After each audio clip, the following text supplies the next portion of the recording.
ఏమంటారు గ్యాంగ్ గిన్నెలు మస్తు వేడెక్కాలని ఆశపడ్డాం కానీ ఈ ప్రతాప్ గడు లొల్లి చూస్తుంటే మనం పొయ్యి మీద కూర్చున్నంత చిరాకు దొబ్బుతుంది తిరువీర్ బాయ్ అంటే ఏదో మసూద లెవెల్ సరుకుంటుందని థియేటర్కి పోతే ఆయన మనల్ని సినిమాతో కాదు ఏకంగా సీటుతోటి గుద్ది కొడుతున్నట్లు అనిపించింది. దీనికి తోడు ఈ సినిమా వెనుక ఉన్న ఆ పెద్ద బ్రాండ్ ఒకటి ఉంది, ప్రతి తెలుగువాడి గుండె చప్పుడు అంటారు అనుకుంటే వాళ్ళు తీసిన ఈ నమూనా మాత్రం గుండె ఆగిపోయేలా ఉంది. వాళ్ళ స్టాండర్డ్ ఎక్కడ, ఈ ప్రతాప్ గాని గోసా ఎక్కడ బాస్. ముచ్చట ఏంటంటే ఈ ప్రతాప్ తిరువీర్కి బుజ్జమ్మ పాయల్ రాధాకృష్ణ అంటే పిచ్చి. సరే పెళ్లి చేసుకున్నాడు కానీ పెళ్ళైన 3 రోజులకే బుజ్జమ్మ బట్టలు దొరుకుని ఊరుకుంది. ఆ సమస్య ఏందో మొగునికి చెప్పదు, అత్త అయిన మన రాశి మేడంకి కూడా చెప్పదు, తండ్రి అయిన దేవిప్రసాద్ కూడా అస్సలే చెప్పదు. ఆ సమస్య ఏందో ప్రతాప్ గాడే సిఐడి లాగా కనిపెట్టాలంట.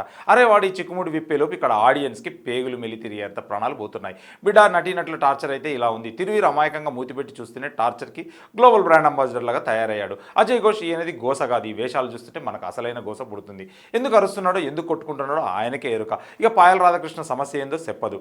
ఇక సినిమా అయిపోయేదాకా థియేటర్ గుమ్మం కదలనివ్వదు. గోపరాజరమణ రఘుబాబు వీళ్ళిద్దరు ఉంటే కడుపు పని అవ్వాలి కానీ ఇందులో వీళ్ళ సీన్లు చూస్తుంటే కడుపులో తిప్పినట్టు అవుతుంది. వీళ్ళు కూడా ఈ నరకంలో భాగస్వామ్యులని చెప్పాలి. ఇక శ్రీనివాస్ అవసరాలు అసలు ఈయన ఎందుకు ఈ సినిమాలో ఎందుకున్నాడో కూడా తెలియదు. ఆ దేవుడికైనా ఎరక కాదు కానీ మనకైతే అర్థం కాలేదు. ఇక ప్రసాద్ బెహ్రా, భాషా రవి, ఆంటోనీ, అనంతబాబు వీళ్ళంతా కలిసి చేస్తే ఆ విలేజ్ పంచాయతీ ఉందో అబ్బో అది చూస్తుంటేనే పాపం ప్రతాప్ కాదు పాపం జనాలని తల గోడకేసి బాదుకోవాలనిపిస్తుంది. అసలు ఆ డైరెక్టర్ బాబా షకీల మ్యాటర్ ఎందుకు తెచ్చారో బాసు, ఇది ఫ్యామిలీతో చూసే బొమ్మేనా లేక బి గ్రేడ్ సెటప్పా, వాళ్ళకే క్లారిటీ లేదు. ఆ పంచాయతీ పెద్దలకి సీరియస్ లేదు, కథలో సరుకు లేదు. ఆ సాగతీత చూస్తుంటే మనం 2040లో కూడా ఈ ప్రతాప్ గారిని పంచాయతీలోనే చిక్కుకున్నట్లు అనిపిస్తుంది. ఇక రియల్ ఇన్సిడెంట్ అన్నారు కానీ అది నిజంగా ఎవరికైనా జరిగి ఉంటే వాళ్ళు ఇప్పటికీ ఆసుపత్రుల్లోనే ఉండి ఉంటారు, క్షమించాలి. ఇక నన్ను మరి ఫైనల్గా అసలు ముచ్చట ఏంటంటే టైటిల్ పాపం ప్రతాప్ అని పెట్టారు కానీ సినిమా చూసి బయటకు వచ్చిన ప్రతి ఒక్కడు పాపం ప్రేక్షకులు పగిలిపోయిన గిన్నెలు అనుకుంటారు. అజయ్ ఘోష్ది గోస కాదు, మనది అసలైన గోస. ఈ వారం మనకి ఇది అసలు సెట్ అవ్వదు.